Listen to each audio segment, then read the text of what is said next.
Hi, everybody, and welcome to Are You Ready to Garden? I'm Angela Monahan, your host. I'm the Master Gardener Coordinator of Middlesex County. Here to present to you tonight, we have our seed starting webinar. This is presented by Master Gardener Extraordinaire Vivian Morris. She is one of the leaders of our greenhouse project here in Middlesex County. So if anyone knows about growing plants from seeds, it's Vivian. With that, I think we'll get started. So enjoy. Hi, everyone. I'm Vivian. I've been a Master Gardener for a number of years and helped head up the greenhouse project. Over the various years, new members have shared with me their misfortunes at growing plants from seed, and their errors seem to fall into three main categories: heating, lighting, and seeding. And I'll be touching each one of these items today. So when you're growing your plants from seed in your home, you need to make sure your conditions are right. You need to make sure the temperature is good, the light is adequate, and there's some air circulation. As far as a location goes, a basement, a heated porch, sunroom, or greenhouse are great places to start growing plants. Do you have a sunny windowsill? Not practical. Generally, it's not wide enough for what you might need, and when the temperature is in the 20s or lower, it'll be too cold right next to the window. And unless you have a window that gets sun from sunrise to sunset, there's probably not enough light. The plants will stretch and lean towards the light and not produce sturdy plants. So let's talk about heating. Why you need bottom heat or not, proper use of identifying plants that thrive with bottom heating, and alternatives to mats. First, let's talk about mats. Many seeds germinate quicker and healthier with bottom heat supplied by a mat. Mats come with and without a thermostat, depending upon the price. The one I have at home does not have a thermostat, works just fine. If you purchase one with a thermostat, the temperature to set it at is between 65 and 80 degrees, depending upon the seed. The mats are flexible, so you can roll it up and store it, and they're water resistant. They usually come to fit one tray, which is about 10 by 20 inches, up to 40 by 20 inches for 4 trays. As soon as you seed, place your seeding tray on top of the mat and cover with a plastic dome or a clear plastic bag, tying or taping the ends together. Check daily to make sure the medium has not dried out. The covering should help, but if the surface is dry, use a mist or spray bottle to moisten it. If you have a thermostat, be careful with the spray bottle. Really important, once your seed has germinated, be sure to take the seeding tray off the mat. Leaving it on too long produces leggy, weak growth, and fungus. There are several alternatives to using a heating mat, one of which is heating cables, and this is usually used in greenhouses. Other alternatives can be putting your seed on top of a radiator, a furnace, and there are a number of DIY projects you can find on the internet, but be very careful. You don't want to cook the seed, and too high temperatures can cause germination failure. Generally, tender, warm-loving vegetables such as tomatoes, eggplants, melons, and peppers, especially hot peppers, benefit from bottom heat, causing germination to occur 3 to 5 days earlier. So do you really need a heating mat? I mean, does the 3 to 5 days earlier really make a difference? The answer depends on the ambient temperature of the room you are using for germinating. If your room is around 68 to 80 degrees Fahrenheit, a mat probably isn't really necessary unless you're really trying to get it to germinate quicker. If, however, you are in a space that is below that, your seeds will be much, much happier with bottom heat. Even with propagation, Bottom heat encourages the cell division, thereby allowing the cuttings to concentrate its energy on forming roots. Keeping the top cool helps to prevent disease and slow down water loss through the leaves. Optimum temperature for soil propagation is 70 to 75 degrees.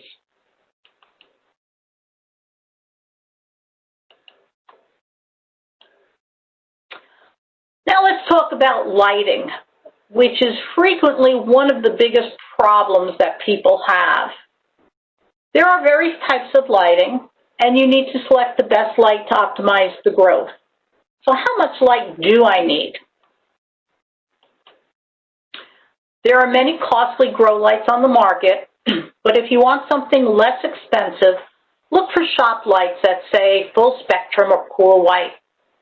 An advantage to LED versus fluorescent is that LEDs are more efficient and last longer than fluorescent. And LEDs are really hot on the market right now. Let's take a look at some of the information you might see on the bulb container box. And that is lumens and Kelvin. Lumen is the amount of light emitted per second from a particular light. Plant growth needs between 300 and 800 lumens per square foot. Kelvin is used in lighting to measure the color temperature of a light bulb. The higher the K rating, the whiter and bluer the light will be. And color temperature is very important. Blue is the most important light for vegetative plant growth, as it aids in photosynthesis. Red promotes flowering and fruit production, but blue combined with red is the absolute most effective. And when you get a full spectrum grow light, you will find a lot of blue and red and possibly some green, and this is optimal. Just to give you an idea, when we take a look at the Kelvin scale, you can see all the way on the right, blue sky, no clouds, and that's about 10,000 K. On the far left, you see a candlelight, which is 1,000 K. You can see the difference in the color that is emitted, and you've probably noticed the difference even in your own home regarding an incandescent light bulb, a flashlight, what it looks like outside with a blue sky. Generally, a lot of the shop lights come in between 4,000 and 5,000 K, which is not too bad, because at 5,000 K, you've got noon daylight. So fluorescent tubes, if you're going to use fluorescent, you want two 40-watt bulbs in a regular shop light. They must be on for 14 to 16 hours per day. And if you think about the time of the year that plants are growing outside, they are getting daylight for probably 14 hours a day. Our sun is up by 6 o'clock, and it doesn't go down until about 8 o'clock at night. So we're talking about a lengthy period of time. The LED tubes can replace most fluorescent tubes. As a matter of fact, I just recently bought some, and you can still use them in your old shop light. You can use cool white, which is around 4,000 K, and again, they have to be put on for 14 to 16 hours per day. Or you can get LED strip lights by themselves. So you can get the LEDs as a replacement in a fluorescent unit, or you can just buy the LEDs separately. Halides, which are frequently used in greenhouses and actually a lot of fish places, are more expensive, and they also give off a lot of heat. Every time you use a fluorescent light, it degrades, and you'll start noticing a change in the light output. It's much quicker than that of an LED. At 70%, the light is almost not useful especially for plant growth, and requires a change in bulb. So you can take a look at the timeline across the bottom, and that green line in the middle. The green line in the middle is the 70% time of which the light is almost not useful after that.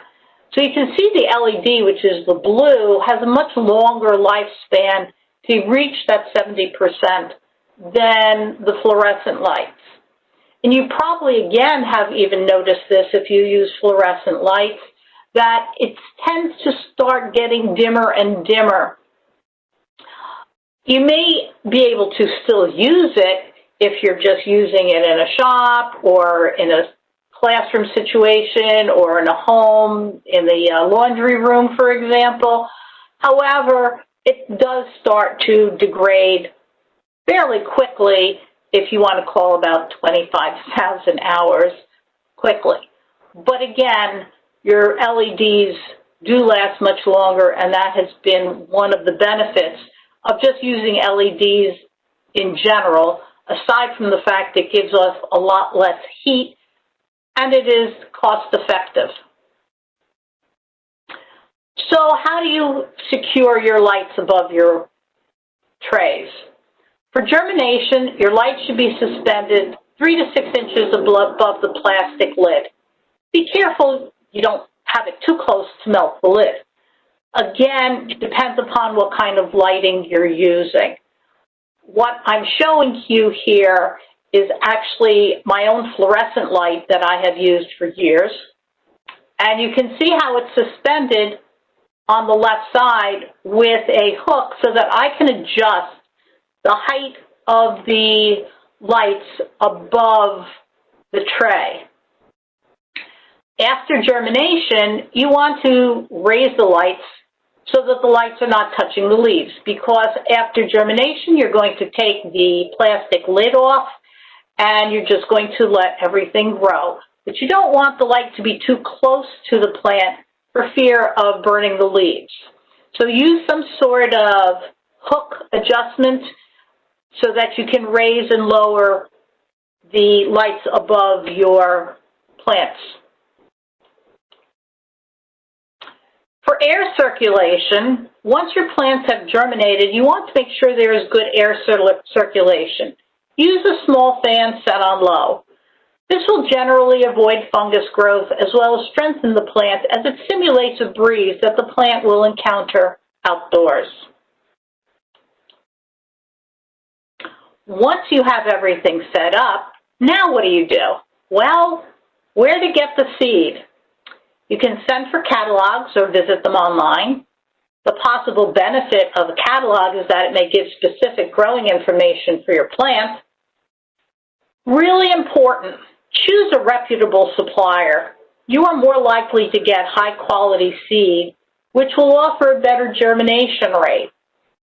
Not too long ago, it was in the news that people were randomly getting seeds from China in unmarked packages and were advised not to seed them because we didn't know what they were and they could be invasive.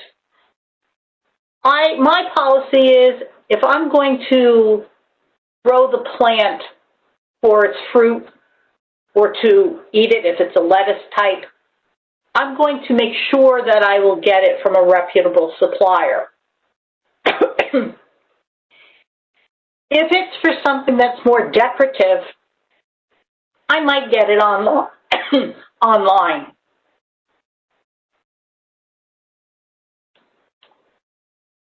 When to start the seed? Your seed packets will give you that information on the number of weeks from sowing to placing the plants outside. Find the latest frost date in your area. In New Jersey, it's usually Mother's Day, and then count backwards. You should also check the first average frost date if you plan a later planting. So you can see two very different items here. The first one is geraniums, and that says to start indoors about 10 to 12 weeks before the last frost, which is roughly 2.5 to 3 months. So if you figure Mother's Day in the middle of May or the first week of May and count backwards, you're talking about the beginning of March that has to go in. Likewise, the ground cherries on the bottom say 4 to 5 weeks before the first frost. So they can go in the beginning or second week of April. So we're talking about really a month's difference between these two. So it's very important to check on your seeding packet what the timeline is going to be for seeding. Your seed packets will also give you information on some specialized treatments, whether it's scarification, which is breaking the hard seed coat to allow water to enter. Use a knife or sandpaper. Soaking, 24 hours. Many vines have to be soaked. Or stratification, storing seeds in a moist, cold place for a specific length of time. And Asclepias and henna would need this kind of treatment. A lot of packets also tell you the light requirements. So you can see on the packet at the right, it also says 4 to 6 weeks before last frost date.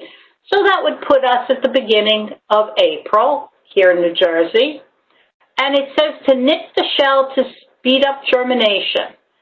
And again, it also then says, otherwise expect germination in 7 to 14 days. So you could also soak it for 8 hours. So it gives you a couple of options. Probably soaking is the safest. You have to worry about scraping it. You just want to scrape the seed coat, not what's inside. Starting indoors versus direct seeding. Many seeds can be stored directly in the garden. Your marigolds, your zinnias, again, check the seed packet, but you've got to prepare the area first. If you choose to start your plants indoors for earlier blooming time, start them about 5 to 6 weeks before the last frost date. Purchasing seed. Plan your garden. Do you really need 100 big boy tomato seeds? Some suppliers have smaller amounts. However, it's something you really want, and you cannot find smaller amounts. Many seeds can be stored in resealed packets in an airtight container in a cool, dry place for 1 to 2 years. Although you may not get the same germination rate as the first year, it still should be really good. Some seeds, such as petunias, are so very fine, like dust, that they are frequently offered in a pelleted form, which is much easier to work with and protects the seed. Your containers, they should be sterile, have good drainage, and at least 2 inches deep. So if you're using a food container, wash it thoroughly. Best to dip into a 10% bleach solution to be sure, and poke a few holes in the bottom. There are many plastic trays available with a variety in the number of cells. Plastic trays are handy as you can use labels or a silver marker to identify what has been seeded. Since either the containers or the plastic trays have holes in the bottom, make sure you place a leak-proof tray on the bottom, underneath it all. If you do not want to seed 72 of the same variety, here's what I did. This represents half of a tray. Label the cells as shown. I have 1 to 6 on top and A through F on the side. And make a paper template as shown on the right. That way you can label the template just like your cells. Rows and columns in each cell and write what you need. And I show this in a seeding demonstration later in this program.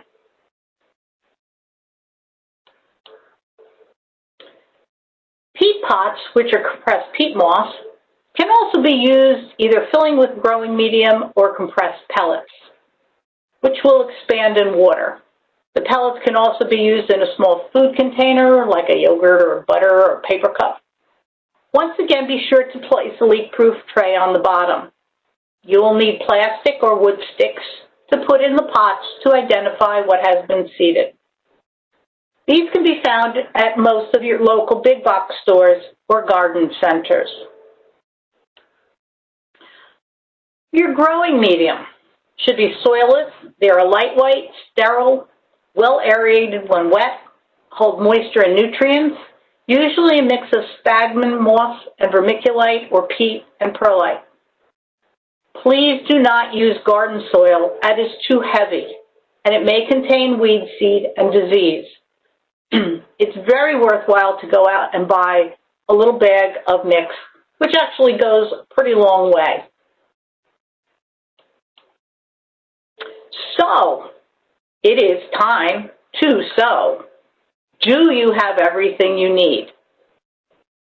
Picture shows my mix, something to stir the mix in with water, seeding trays, water container, all sorts of things that we need to be able to do our seeding. So here's a checklist.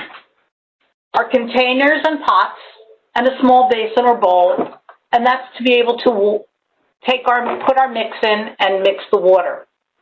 Our growing mix, a watering can or spray bottle, labels, plastic sticks or template to be able to identify what we have just sowed, a marking pencil or pen, plastic cover or plastic bag, a notebook to record what we're doing, a scooper, plastic spoon or small trowel, a wood skewer, which is one of my favorite tools, folded note card, snips, and of course, your seeds. So here we have a seeding demo. The lights and the heating mat are ready, so today it's time to sow our seeds. Whether you're using pelleted seeds or dry mix, you have to add water. Today I'm using dry mix, and you can see how very, very dry it is. One of the primary ingredients is sphagnum peat moss. So when you add water to it, the water will actually drain to the bottom and this will float. So you have to make sure you give it a good mix so that everything gets mixed together and the water gets absorbed. Once you do that, it should look more like this. And one of the ways of telling is if you take a clump and squeeze it together, it should pretty much stay together.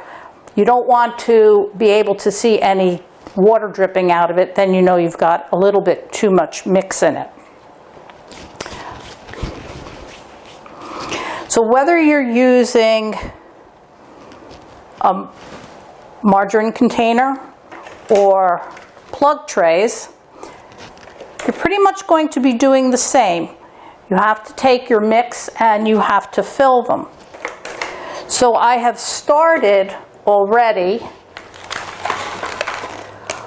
with a plug tray, and all you want to do is move it around and make sure all the plugs are filled.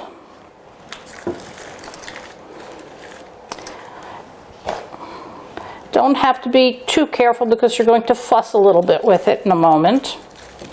So once it looks like they're all filled, you want to take and either tap it down like this, or take another plug tray that's about the same size and give it a little press to compress it, and you can see how much more space you have, that you have to put a little bit more to fill it in.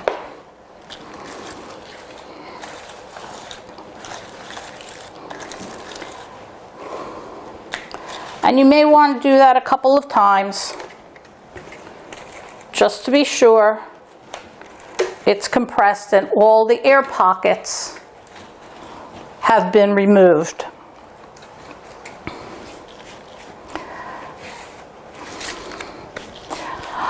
Now we're ready to seed. In my plug tray, I'm just going to add a little bit more into this one. I'm going to be seeding some tomato seeds. They happen to be Rutgers tomato seeds. And I'm going to do 6 of them. So I'm going to take my little skewer and just to make a little hole. It's called dibbling. And I have my tomato seeds in my little folded note card.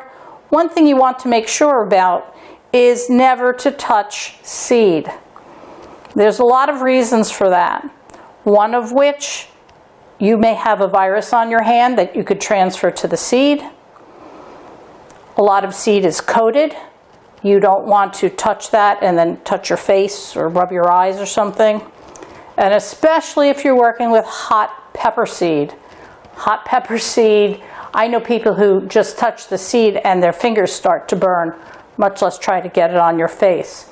So the best thing to do is to put in a little note card, use your trusty skewer, and just push one out at a time into the little spot that you created.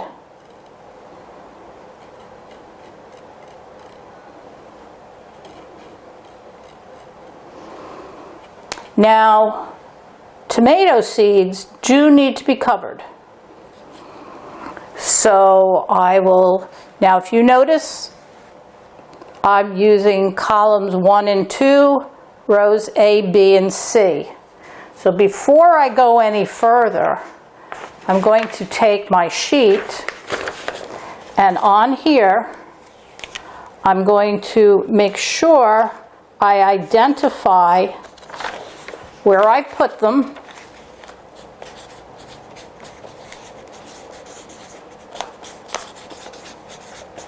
And you may also want to put the date so that you can compare when you seeded next year.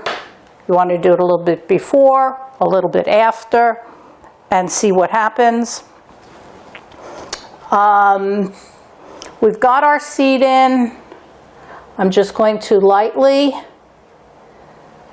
cover them.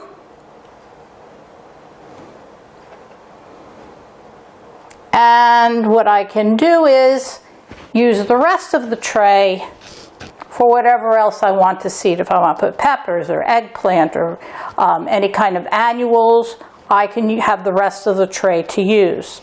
Now, if you notice, I did not use all of my seed. So I would simply return it to the packet so that when you do open your packet, you want to make sure that you don't rip it apart. Use your snips to do it. A lot of them come resealable, which is really handy because your seed can usually last more than 1 year. Once I have this done, I want to make sure I water it in. You could either use a little bit of a water bottle and just water it, or some people prefer to use a spray bottle, which doesn't seem to be working at the moment. There we go, a spray bottle. All right, once that's done, you want to make sure that you take and you can put it in your tray that you're going to put under the lights.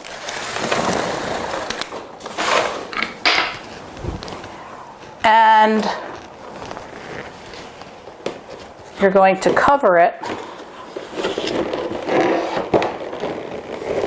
so that it will act like a little greenhouse.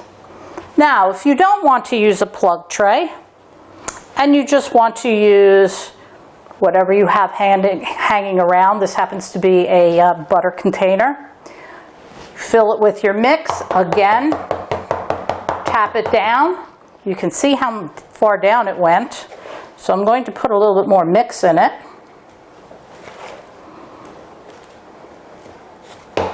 And tap it down again. Again, get rid of all those air pockets.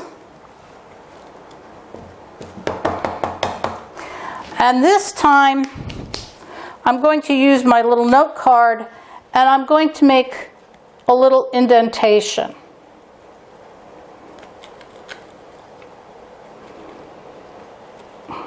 Not too deep, pretty much the same depth as you did the little dibble.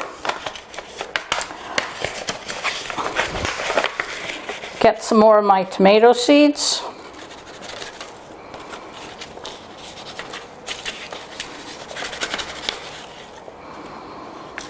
And once again, in my little furrow, I'm simply going to push out.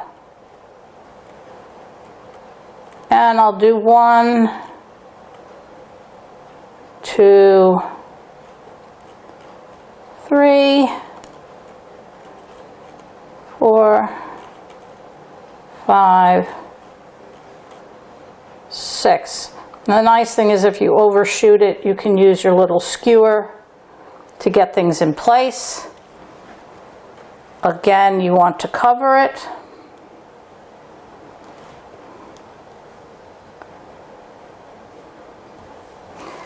And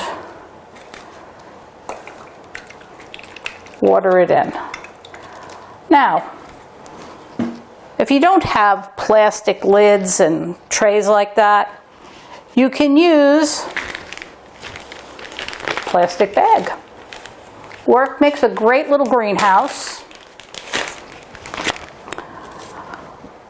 So I put toothpicks in so that I can not have the top of the bag touching the top of this.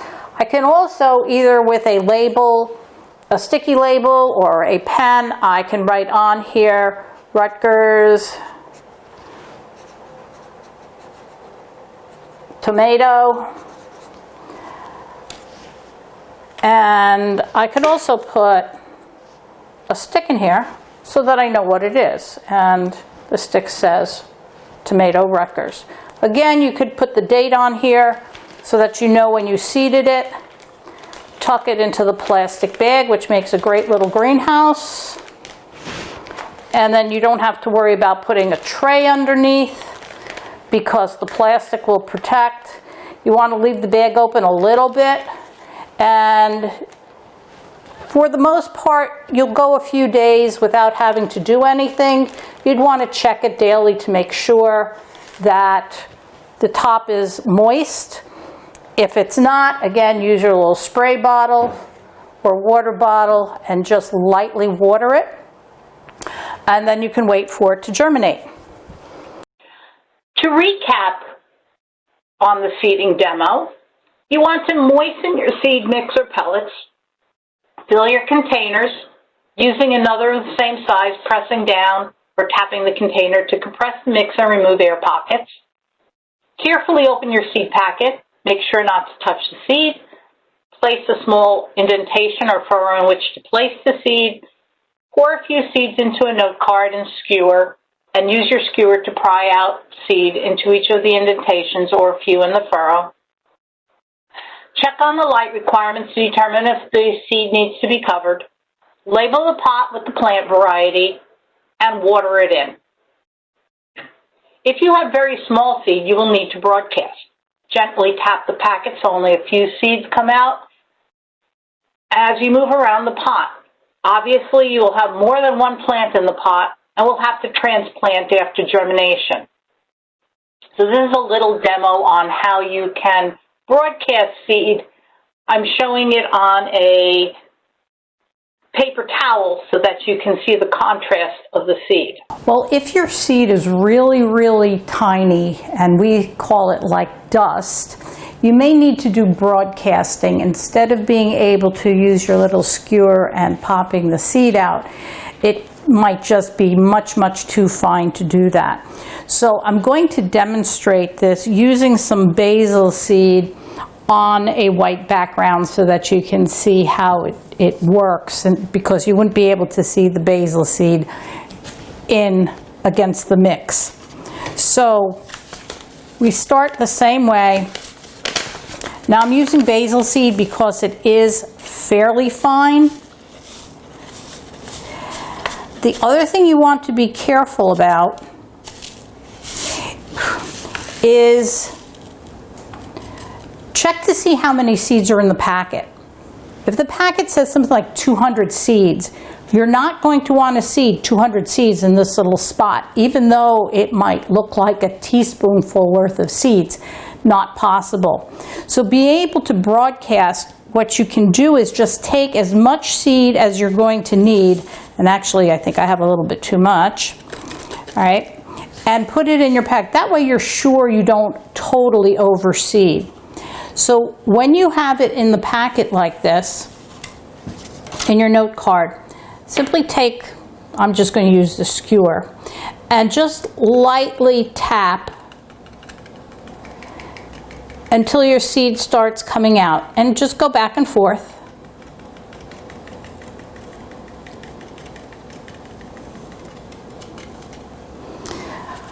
Now it's not as nice little rows, however keep in mind every seed is a potential plant, so we don't want to put 100 seeds into this little spot. I probably have maybe 30 or something like that seeds in here, and that would be sufficient. Again, you can fold your packet back together again and keep it for another day. If you're using a container such as this, it already has holes on the bottom, no problem. But if you're using any of your home containers, you want to make sure that you put holes in the bottom for drainage. If you still have seed left over, be sure to reseal the packet so it does not spill out. Label the container with the variety name and the date, and cover with a plastic dome or clear plastic bags. Be sure the plastic bag does not sit directly on the growing mix. Use toothpicks to lift it up. Place the containers under your lights. Bring the lights down to the containers, leaving only about 3 to 4 inches between the container and the light. Set your timer so lights will be on for your 14 hours. Use a heating mat if your room temperature is lower than 70. And check daily to make sure the growing mix does not dry out, using warm water if needed in your spray bottle. If there's too much condensation, let some air flow to dry it out a bit. So they germinated. Now what do you do with them? So you want to check on the seed leaves, right? And if you only have seed leaves, you want to wait for the next set of leaves, which are your true leaves, that will actually look like the plant. So for example, your tomato plant, the seed leaves will look just pretty much like any other leaf, but once your true leaves come in, they'll look like the tomato leaf.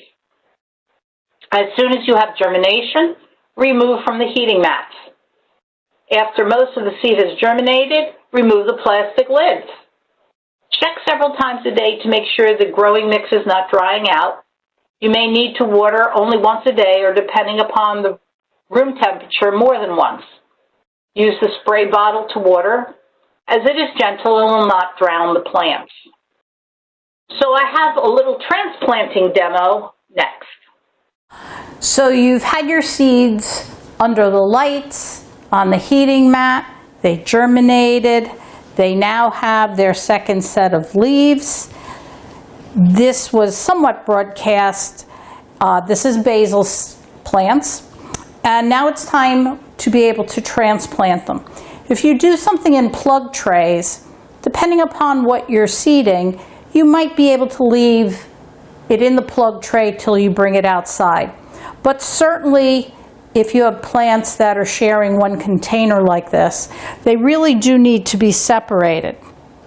So what we want to do is to very carefully transplant them into here. They're big enough and they need their own space. So once again, I'm going to tap it so that it settles, and give it a little compression here. And now I need to make a much bigger hole, because I'm going to put the whole plant in here now. All right, so I have a space for each one. I'm going to take my fork and very gently I'm going to hold it by its leaf. Now, why do we want to hold it by its leaf and not the stem? Well, if you accidentally break the stem, that's it for the plant. If you pull a leaf off, you'll probably be okay. So we have a little plant here now. I'm just going to tuck it in using my skewer. Don't want to put it in much deeper than it was.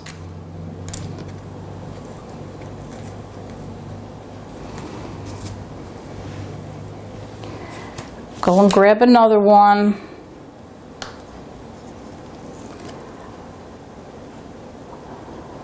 Now, tomatoes are different. Tomatoes you can bury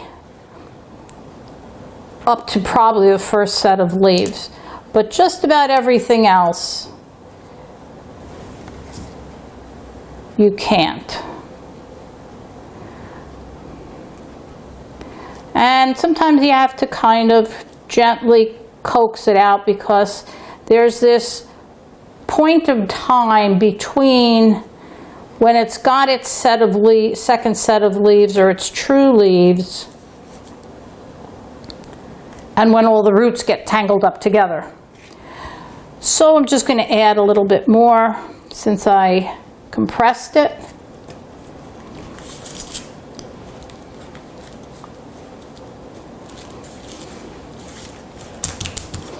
And once again, I could put a label on it to say what it is.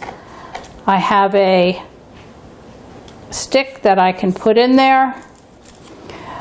And I would continue to do the rest of these. Now, even if you have plug trays, if you have tomatoes, like the seeds I just did before, once they get to be plants, they really shouldn't stay in the plug tray, and you really need to put it into a separate container. It's really convenient though, because the plug trays have this big hole in the bottom, and to pop them out, you don't have to use your fork to dig them out like I just did here.